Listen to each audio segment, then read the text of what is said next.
Habari yako rafiki yangu. Unajua, kuna watu wanaishi maisha ya wasiwasi kila mwezi wakigoja mshahara, na ukija wanaanza kulipa madeni na bado wanabaki hawana chochote cha kuweka akiba, na kisha wanaanza kukopa tena. Lakini kuna wengine ambao pesa zinawafanyia kazi, wanalala na kuamka wakijua fedha zinaingia automatic. Unataka kuwa yupi kati ya hawa? Leo katika muhtasari huu wa kitabu cha Robert Kiyosaki kinachoitwa Increase Your Financial IQ, hapa utajifunza jinsi ya kuongeza akili yako ya fedha ili uweze kuwa na uhuru wa kifedha.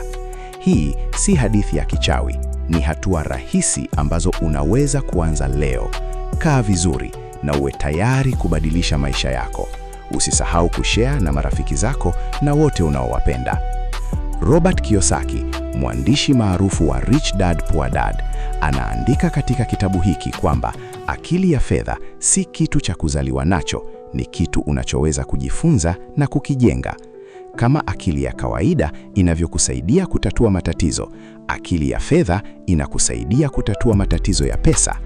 Katika ulimwengu wa leo uliojaa gharama za maisha, madeni na mabadiliko ya uchumi, kitabu hiki kinahusu kuwa na uwezo wa kufanya pesa zikufanyie kazi badala ya wewe kuifanya kazi kwa ajili ya kupata pesa. Kiyosaki anasema kwamba wengi wetu tulifundishwa shuleni jinsi ya kupata kazi nzuri na kuishi maisha ya kawaida, lakini si jinsi ya kuwa na uhuru wa kifedha. Kitabu hiki kinakufundisha hilo. Kinachofaa ni kwamba inaweza kubadilisha fikra yako na kukupa matumaini ya maisha bora. Unapojenga mtazamo wako kuhusu pesa, unaacha kuwa mtumwa wa pesa na kuwa mmiliki wake. Sasa, hebu tuangalie mambo 6 muhimu kutoka katika kitabu hiki. Nitayaeleza kwa urahisi na kutoa mifano halisi na hatua unazoweza kuchukua mara moja. Jambo la kwanza, jifunze kutengeneza pesa zaidi. Kiyosaki anasema kwamba akili ya fedha ya kwanza ni uwezo wa kutengeneza pesa zaidi. Hii inapimwa na kiasi cha pesa unachopata. Mtu anayepata shilingi milioni 1 kwa mwezi ana akili ya fedha kubwa zaidi kuliko yule anayepata 500,000. Sio kuhusu kufanya kazi zaidi saa nyingi, bali kutatua matatizo makubwa ya watu. Mfano halisi, fikiria mtu anayeona tatizo la vijana wengi kuwa hawana kazi. Yeye anafungua shule ya mafunzo ya ustadi mtandaoni na kutoza ada ndogo. Anapoongeza wanafunzi, mapato yanazidi.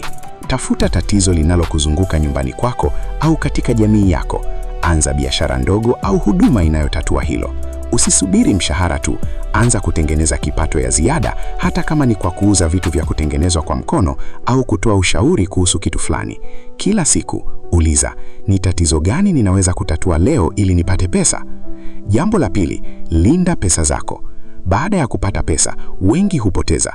Kiyosaki anaonya kuhusu wanyama wanaokula pesa, kama serikali kupitia kodi, maduka yanayokushawishi ununue vitu visivyohitajika, na hata marafiki wanaokukopa bila kurudisha. Mfano, mtu anapata bonus ya shilingi 500,000. Badala ya kuinunulia simu mpya au kula mgahawani kila siku, anailinda kwa kuweka katika akaunti inayotoa riba na kulipa madeni yenye riba kubwa kwanza. Jifunze kuhusu kodi na jinsi ya kuipunguza kisheria. Anza kwa kuandika matumizi yako yote angalau kwa wiki moja. Tafuta njia za kuilinda pesa yako badala ya kuiacha ipotee. Kumbuka, pesa iliyolindwa ni pesa iliyopatikana mara 2. Jambo la tatu, bajeti pesa zako kwa hekima. Wengi wanasema ishi chini ya uwezo wako. Kiyosaki anasema ongeza uwezo wako. Bajeti si kuhusu kunyimwa, bali kuhakikisha unaishi vizuri na bado unawekeza. Mfano halisi, familia moja ina mapato ya shilingi 800,000 kwa mwezi.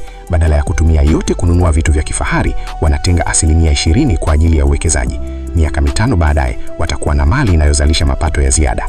Andaa bajeti rahisi: 50% mahitaji, 30% matamanio, 20% uwekezaji na akiba. Jilipe wewe mwenyewe kwanza kabla ya kulipa madeni au bili. Hii inakufundisha nidhamu na inakufanya uone maendeleo haraka. Jambo la 4, tumia pesa ili kupata pesa zaidi. Hii ni moja ya sehemu zenye nguvu. Leveraging inamaanisha kutumia pesa za wengine kama mikopo au washirika na maarifa ili kupata faida kubwa. Mfano, badala ya kununua nyumba kwa pesa taslimu, mtu anayeakili ya fedha hununua nyumba ndogo, anaikodisha na kutumia mapato hayo kulipa mkopo. Baada ya miaka, ana mali inayompatia pesa bila kufanya kazi. Anza kidogo, jifunze kuhusu uwekezaji kama hisa, biashara ndogo au mali isiyohamishika. Usiogope madeni mazuri yanayoleta mapato, lakini jihadhari na madeni mabaya yanayokula pesa. Jambo la 5, boresha maarifa yako ya fedha kila wakati. Akili ya fedha inakuwa unapojifunza zaidi. Kiyosaki anasema soma vitabu, sikiliza podcast na zungumza na watu waliofanikiwa kifedha. Jifunze kutofautisha ukweli na maoni.